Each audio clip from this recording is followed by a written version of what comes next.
2011 328XI Wagon N54 swapped. I had another wagon previous to this one, so I had to build a better one, bigger one, and we're on to something else now. I ended up getting an N54 335 for $1,900. It was supposedly a blown transmission and it was brain dead. I didn't want to believe it was brain dead for the longest, so it was. But it sat in my yard for about like a year and a half, just playing with it, tinkering with it. Had the other wagon at the time. Eventually sold the other wagon to fund the like turbo project, because you know turbos are funner. Turbos are way fun. But eventually, like over time, I started getting that car together, sold the other wagon, somebody crashed it, I wanted to buy it back, so that dream was gone. I had to build another one, so I found this one at a salvage yard for $1,200, no motor, no trans, with the interior, couldn't pass it up, so you had to have it.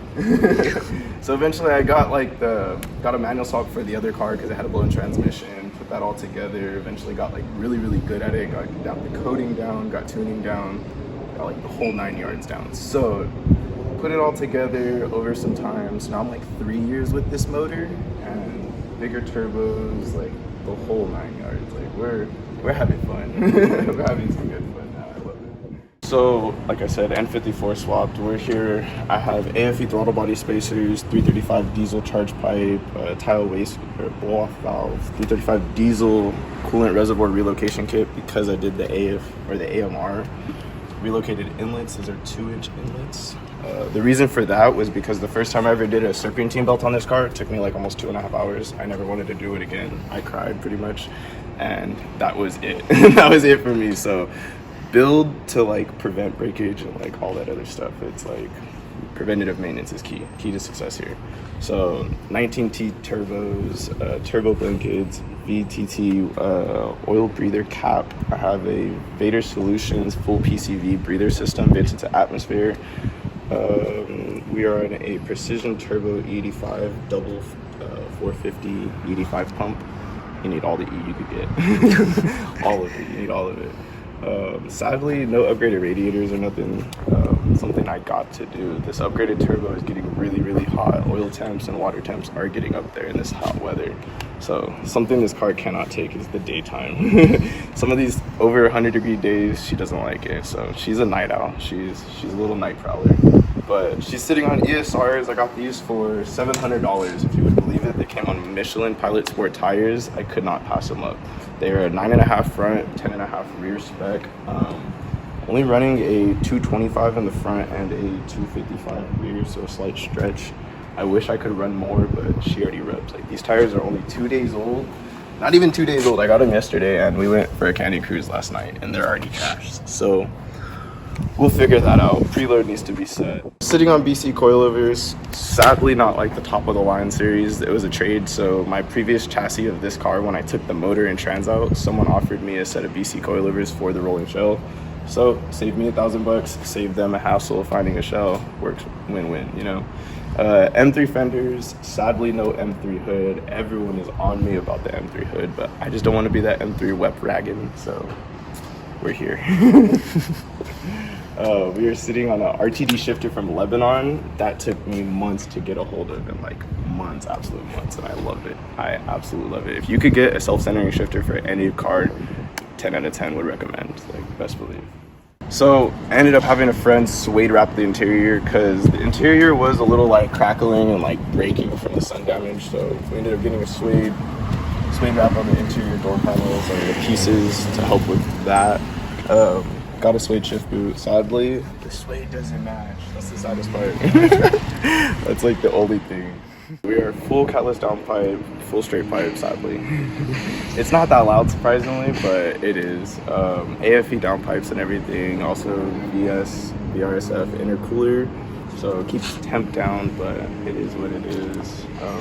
I do want to go with the full VRSF exhaust catback, but I want to do a single exit just to keep that like kind of sleek look of the wagon so nobody knows it's the N54 from behind. So biggest challenges for this swap was the all-wheel drive conversion to rear-wheel drive conversion. I ended up having to do a front 335 subframe, also do brake conversion, brake rotors and all that, so it's a full 335 brake conversion. Also having to make a custom trans brace because the trans tunnel had a bigger like transfer case in there, so having to make a custom trans tunnel and all that, and like do all that, but we got it to all fit and finish and get it all good and clean. But also the ABS unit, so like if you look, you still have a whole bunch of ABS lights on here. So sadly soon I will figure out the coding. Like I got the coding to work for all the manual swap and all that, but other than that, ABS is probably the next biggest thing on this besides paint. Besides paint, ABS. I can't stand the Christmas tree. It's just like I don't want to live up to that BMW Christmas tree dream. If you know, you know.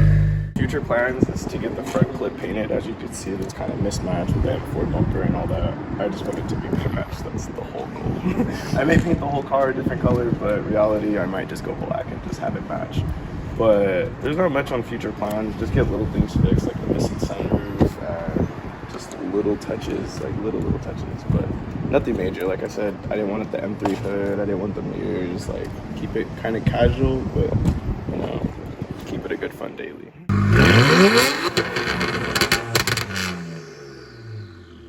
A lower RPM.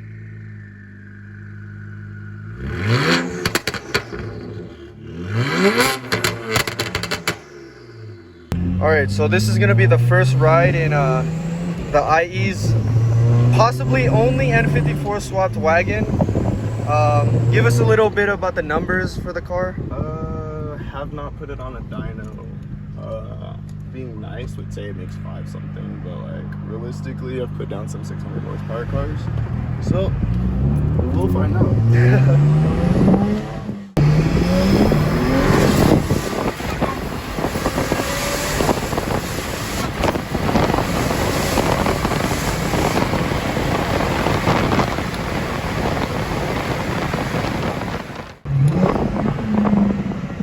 Yep.